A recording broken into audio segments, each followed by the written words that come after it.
Na Era do Espírito.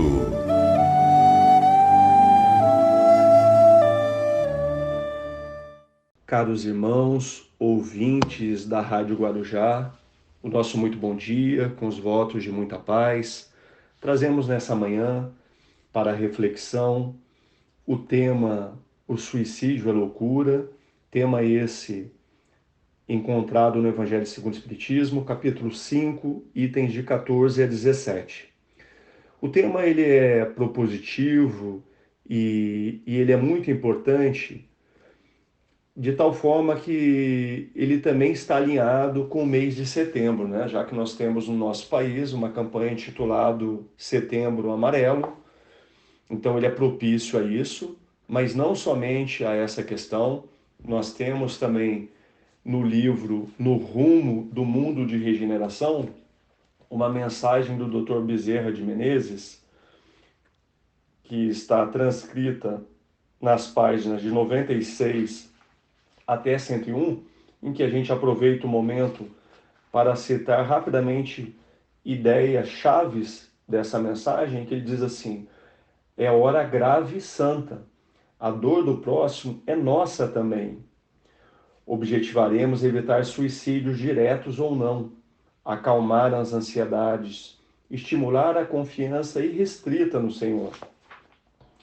A sociedade terrestre está necessitando aprender, pela experiência do sofrimento, a correção moral do comportamento e a educação mental dos pensamentos. Nunca desconsiderar a excelência da oração, que fortalece nos centros vitais e revigora as energias inibidoras. Então, esses trechos da mensagem do Dr. Bezerra de Menezes traz para a gente a grande importância disso daí. A gente encontra também no livro Obras Póstumas, no texto intitulado Regeneração da Humanidade, que nós teremos como sinais dos tempos que nós nos encontramos, o suicídio é loucura. E aí cabe um parênteses nesse momento. Devemos entender a palavra loucura pelo século XIX, quando ela foi escrita, em que sua abrangência era bem ampla. A gente não tinha naquela oportunidade o detalhamento dos transtornos psiquiátricos, né? Nós não tínhamos a palavra depressão como um diagnóstico. Então, há necessidade da gente fazer essa contextualização, né? Mas é uma marca dos sinais do tempo. Mas é importante dizer ainda que no livro A Gênese, nós encontraremos ali no capítulo 18, São Chegados os Tempos, uma questão chave para a gente, que nos informa que o que distingue os espíritos atrasados é, em primeiro lugar, a revolta contra Deus. A revolta contra Deus, pelo se negarem a reconhecer qualquer poder superior aos poderes humanos. A propensão instintiva seria outra questão. O apego a tudo que é material, sensualidade, a cupidez e a avareza. Então, soma-se essa questão dessa necessidade de termos a nossa atenção para isso aí, de nos espiritualizarmos mais, né? De focarmos mais nos tesouros de ordem espiritual. E aí nós chegamos no Evangelho segundo o Espiritismo, onde nós encontraremos ali informações muito preciosas sobre essa abordagem, né, do suicídio e da loucura.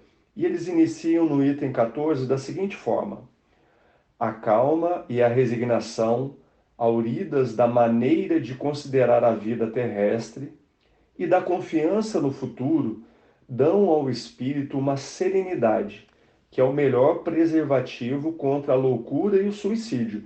Então vejamos, ele cita aqui a calma e a resignação, né? Auridas pela maneira de considerar a vida terrestre, a forma diferente, o ponto de vista. No Evangelho segundo o Espiritismo, a gente vai ter esse texto também, o ponto de vista, né? A proposta de compreender as informações da doutrina espírita e, com essa compreensão, mudarmos o nosso ponto de vista. E aí teremos os reflexos disso. E além dessa calma e resignação, a confiança no futuro dão ao espírito uma serenidade. E essa serenidade, sim, que é esse grande preservativo contra a loucura e o suicídio, né? Ele sinta ainda que a maioria dos casos de loucura e de suicídio se devem à comoção produzida pelas vicissitudes que o homem não tem coragem de suportar. E é natural que isso ocorra, né? Esse impacto dessas vicissitudes. Mas alterando o nosso ponto de vista, alteraremos também a nossa compreensão com relação a isso. Entenderemos que não existe o acaso, né? Que não cabe essa revolta citada anteriormente contra Deus, e sim uma postura de resignação, né? De exercício da fé, da esperança, mantendo um bom ânimo nas situações de dificuldade. Além disso, no item 16, é apresentado o seguinte: a incredulidade, a simples dúvida sobre o futuro e as ideias materialistas são os maiores incitantes ao suicídio, ocasionam a covardia moral.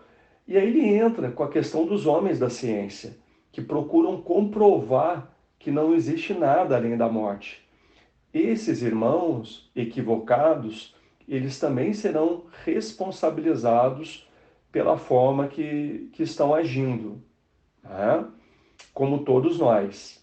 Tá? Então, a propagação das doutrinas materialistas é, pois, o veneno que inocula a ideia do suicídio na maioria dos que se suicidam.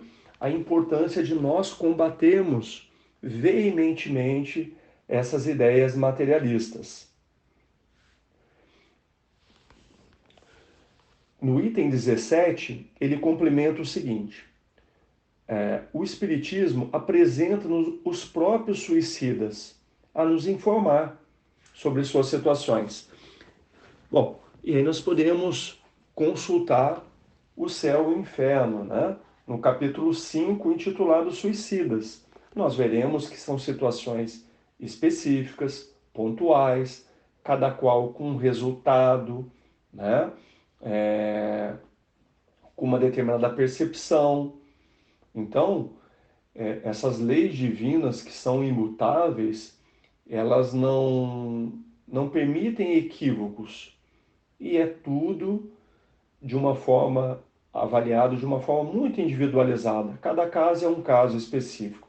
Mas eu gostaria de ler um trecho do Céu e Inferno que diz o seguinte: o suicídio não consiste somente no ato voluntário que produz a morte instantânea, mas em tudo quanto se faça conscientemente para apressar a extinção das forças vitais. Então, tudo que a gente faz de forma consciente, entendendo que estamos antecipando, né, o nosso retorno à pátria espiritual, é um suicídio. No livro Nosso Lar, já caminhando para a finalização, a gente vê essa ideia sendo colocada pelo generoso Clarencio ao André Luiz. Na página 37, né, Clarencio diz o seguinte: na verdade, tua posição é do suicida inconsciente, mas é necessário reconhecer que centenas de criaturas se ausentam diariamente da Terra nas mesmas condições. Acalma-te, pois, aproveita os tesouros do arrependimento, guarda a bênção do remorso, embora tardio, sem esquecer que a aflição não resolve problemas. Olha que trecho maravilhoso, né, de Clarencio, né?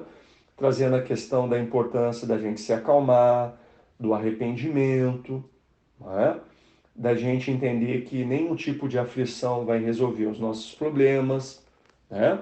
Nos estimulando a esse caminho de paciência. Nós agradecemos a atenção de todos e desejamos, assim, um excelente fim de semana. Fiquem com Deus. Na Era do Espírito.